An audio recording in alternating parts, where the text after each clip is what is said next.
एक बार श्री वेदव्यास जी महाराज कहीं जा रहे थे और जब वह जा रहे थे तो उन्होंने एक कीड़े को गाड़ी की लीक पर दौड़ते हुए देखा। जब वह भयभीत होकर दौड़ रहा था तो श्री वेदव्यास जी महाराज ने उनसे पूछा कि तुम कहाँ भागे जा रहे हो और क्यों इतना भयभीत हो। तो उस कीड़े ने कहा कि हे व्यास जी महाराज, एक बैलगाड़ी इधर ही आ रही है, कहीं मैं उसके पहिए से दबकर मर ना जाऊं, इसलिए अपनी रक्षा के हेतु भाग रहा हूं।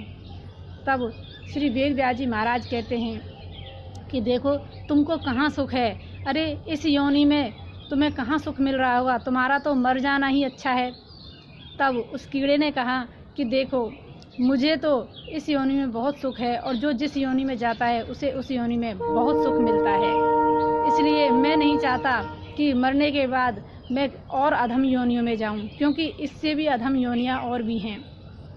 तब उसने कहा कि मैं अपनी रक्षा के लिए भाग रहा हूं। तो श्री वेदव्यास जी महाराज उससे कहते हैं कि देखो तुम कहाँ जाओगे इससे बचकर, एक न एक दिन तो तुम्हें मरना ही है। कहा कि नहीं, जब तक मेरी प्राणों की रक्षा मैं कर सकता हूँ तब तक तो मैं करूँगा। और मेरा यदि शुभ कर्म पूछा जाए तो मैंने ज़िंदगी में 2 ही शुभ कर्म किए हैं। मैंने अपने बूढ़ी माता की सेवा की और एक ब्राह्मण अतिथि का सत्कार किया, तो इसके कारण मुझे गर्भवास का नरक जो होता है उसकी जो पीड़ा होती है वो मुझे स्मरण है और अब मैं इन सब से मुक्ति चाहता हूँ।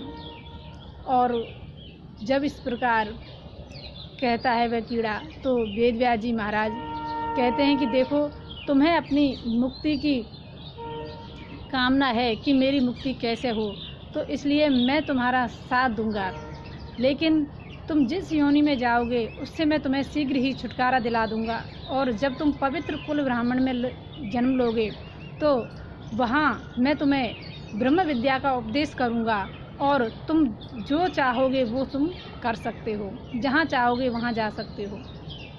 अब तो उसने कहा कि ठीक है, आप कहते हैं तो मैं इस योनि से मुक्ति पा लेता हूँ। तो वह बैलगाड़ी के नीचे आकर दब जाता है। अब वेदव्यास जी महाराज के कहने से वह अपनी मृत्यु को प्राप्त कर लेता है, लेकिन और जब वह कीट योनि में जाता है तो वेदव्यास जी महाराज उसे मुक्ति प्रदान करते हैं। और जब वह क्षत्रिय कुल में जन्म लेता है तो वहाँ एक अच्छा राजा बनता है और धर्म आचरण करते हुए प्रजा का पालन करता है।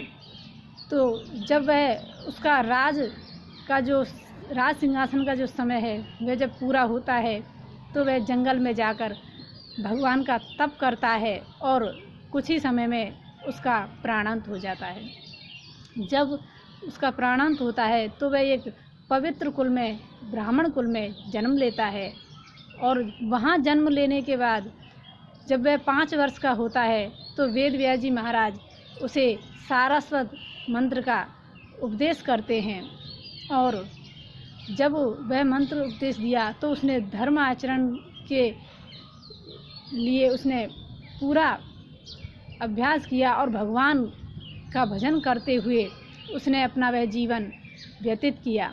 जब उसका प्राणांत होता है, जब उसके प्राण छूटते हैं तो अंत में वह मैत्रेय मुनि के नाम से उसका जन्म होता है और वे जाने जाते हैं। तो कहते हैं कि जब उनका जन्म हुआ तो मैत्रेय मुनि, जिनकी माता का नाम मित्रा था और पिता का नाम कुशारु था, तो यह माता के नाम से जाने गए, मित्रा के नाम से ये जाने गए, तो इसलिए मैत्रेय कहलाए। ये थी ऋषि मैत्रेय जी की कहानी कि कैसे वह पूर्व जन्म में एक कीट थे और भगवान के भजन के प्रताप से और धर्म आचरण में अपना जीवन व्यतीत करने से, अच्छा आचरण से अपना जीवन व्यतीत किया, तो वह आज ऐसे बड़े ऋषि बनकर खड़े हो गए। क्योंकि जब तक हमारे जीवन में भगवान की कृपा नहीं होगी, संत की कृपा नहीं होगी, तो हमारी मुक्ति कभी नहीं हो सकती। इसलिए मनुष्य शरीर हमें मिला है तो भगवत भजन के लिए ही मिला है, अन्यथा और योनियाँ भी हैं, वहाँ तो भजन भाव का कोई मतलब ही नहीं है। मनुष्य शरीर परमात्मा देते हैं तो भगवान के भजन के लिए ही देते हैं। जय श्री कृष्ण।